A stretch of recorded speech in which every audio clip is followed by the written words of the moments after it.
आप उठते सोते पाकिस्तान, कब्रिस्तान, शमशान, ईद, बकरीद, तलाक, एनआरसी के अलावे पाकिस्तान जितना आपने किया उतना हम सनातन कर लिए होते तो हमारी किस्मत चमक गई। पाकिस्तान की बात करके आप राजनीति को जिंदा रखते हैं, क्योंकि आपकी दुकान सिर्फ पाकिस्तान से चलती है। जिस दिन हिंदू मुसलमान करना बंद कर दीजिएगा उस दिन एक सीट नहीं जीत पाई। मैं वाद विवाद में नहीं जाऊंगा। मेरा सवाल सबसे पहले अपने उस पराक्रमी सेना के लिए जिन्होंने अद्वितीय पराक्रम दिखाया। भले ही हमारे नीति ने उनके पराक्रम को लक्ष्य तक नहीं पहुंचाया, लेकिन हम सब का जीवन, मन, धन, सेना के आजीवन उनके परिवार के प्रति समर्पण। जो भाई बहन, जो हमारे परिवार के लोगों ने इस देश के 26 शहीद को हम लोगों ने खोया, हृदय की गहराइयों से मैं उनको श्रद्धांजलि देता हूं। साथ साथ कश्मीर के उन आवाम को जिन्होंने आज़ाद हिंदुस्तान में हमेशा शहादत दी है हर मोर्चे पे, मैं उस परिवार को, उस पिट्ठू भाइयों को, उस घोड़े वाले को, सभी आवाम को जिन्होंने पूरे देश के उस पहलगाम में हमारे बच्चे भाइयों की हिफाजत की, उसको दिल की गहराइयों से पूरे सदन और देश हम सब उनके प्रति कृतज्ञ हैं। जनाब, पुलवामा क्यों? पुलवामा के बाद 18 23 घटना। अध्यक्ष भैया, एक मिनट भैया, प्लीज हमारे बीच में ना बोलिए। पुलवामा के बाद लगभग उड़ी से लेकर के पहलगाम तक छोटी और बड़ी लगभग 23 से 24 बड़ा हमला हुआ। 11 साल नरेंद्र भाई मोदी जी प्रधानमंत्री रहे। 370 की ढिढोरा पीटी गई।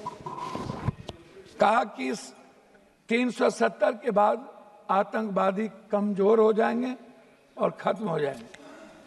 370 के बाद आतंकवादी हमला बढ़े, हमारे सैनिक जवान की शहादत हुई और हमारे भारत के स्वाभिमान और सम्मान पर ठेस पहुंचा।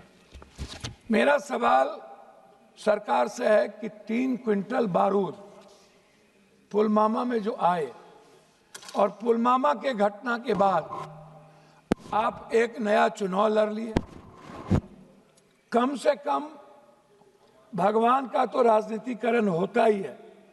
इस देश की जब आप राष्ट्रवाद की बात करते हैं तो आपको मानवतावाद को पहले बात करना पड़ेगा। हमारे डिफेंस मिनिस्टर संगच्छध्वम संबद्धध्वम समवो मनांसि जानताम देवा भाग्यम यथा पूर्वे संजानना उपासते समानी वयाकुति समाना हृदया निभा समानो मस्तो नमा यथा वह सुशासन। एक लाइन बोले और लाइन वो भूल गए। और इसी में है भारत की पूरी संस्कृति, पूरी सनातन, पूरी वसुधैव कुटुंब, पूरा सर्वधर्म संभाव और सार्वभौमिकता। इससे हमारा भारत पूरी दुनिया में गौरवान्वित होता है। लेकिन कभी भी हम नेता और हम पार्टी के लोग किसी भी छोटी बड़ी घटना का राजनीतिकरण करते हैं। मुझे दुख इस बात का है कि हम संविधान के स्वरण की बात नहीं कर पाते। हम संविधान की बात में जब आते हैं तो हम वन जस्टिस की बात नहीं होती। मानवर, मैं आपसे उस 3 क्विंटल बारूद के बारे में यह देश जानना चाहता है कि उसके बाद क्या हुआ। पुलवामा पे चुनाव लड़ लिए, लेकिन पुलवामा के लोगों, जिन लोगों ने घटना की, जो लोग हमारे भारत में भी गद्दार थे, क्या उनके बारे में कभी इस सदन में चर्चा जैसे नोटबंदी की नहीं हुई, जीएसटी की नहीं होती, उसकी बात नहीं हुई। आ गए पहलगाम। आप इंटेलिजेंस फेल्योर की बात हम करते हैं। पुलवामा में भी इंटेलिजेंस फेल्योर था।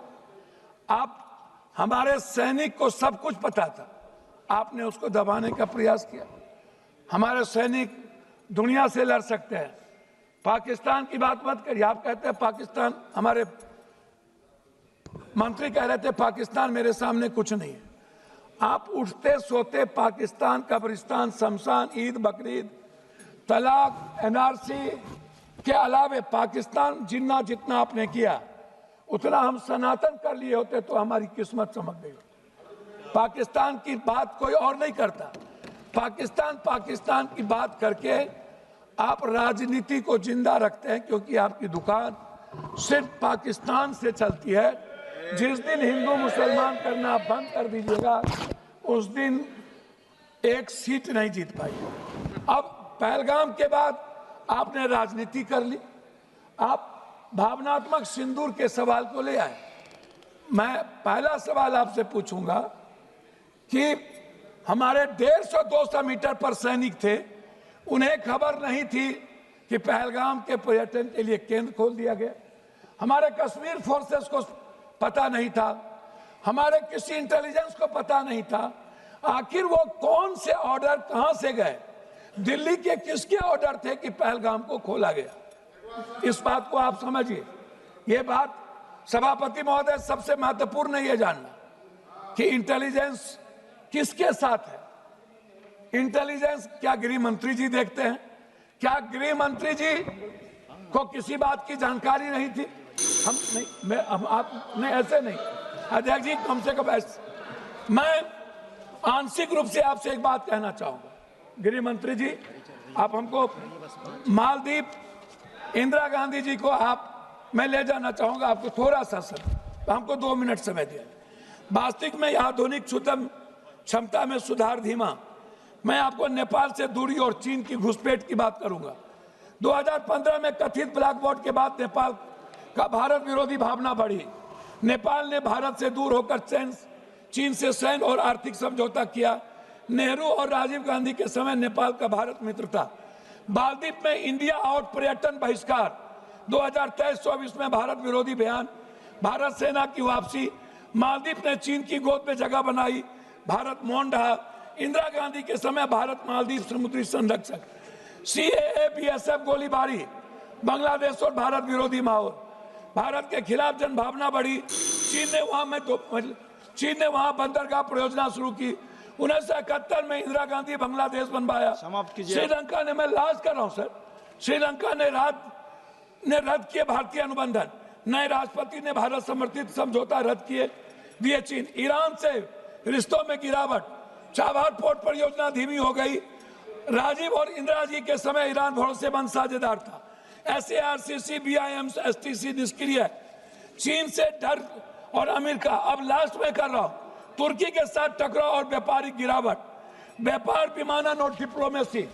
मैं अंतिम में मैं आपसे कहना चाहूँ, अंतिम में कह रहा हूँ सर, ऑनरेबल मेंबर सर, अंतिम में सर, मैं एक मिनट सर, एक मिनट ऑनरेबल मेंबर सर, एक मिनट सर, एक मिनट मैं आप खत्म कर दीजिए, खत्म कर दीजिए। एक मिनट सर, एक minute just a minute Durai ji, just a minute. एक मिनट भैया ऑनरेबल मेंबर भैया खत्म कीजिए सर, मैं 1 मिनट जानना चाहूँ, आधा मिनट। मैं अंत करूंगा कि इजराइल को छोड़ के पहली बार आजाद हिंदुस्तान में रूस ने भारत का सपोर्ट नहीं किया। हम चीन के सारे संपत्ति, सारे व्यापारिक चीजों को हम बढ़ावा देते हैं। चीन हमारी जमीन को हथियाता है। हम चीन पर एक बार हिम्मत और औकात नहीं होती है बात करने की। हमारे सेना को लड़ने की ताकत है चीन से।